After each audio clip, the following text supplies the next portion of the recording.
Welcome to online school, and let's talk about differentiation of functions. Welcome to online school. Let's talk about differentiation of functions. And then under this topic, I've divided it into 10 other sections. And then we shall have a look at the first part, which is direct differentiation of explicit equations. Then after that, we shall get to differentiation of functions from first principles. Then section number 3, we have product and quotient rule. Number 4, we shall have a look at chain rule.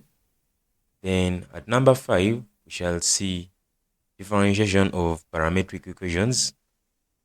And thereon, we shall get to number 6, which is differentiation of implicit functions. So then we shall have number 7, which is differentiation of inverse trigonometric equations or inverse trigonometric functions. Then after that, on number 8, we shall have differentiation of exponential functions. Number 9, differentiation of logarithmic functions. And then later on, we shall dive into the applications.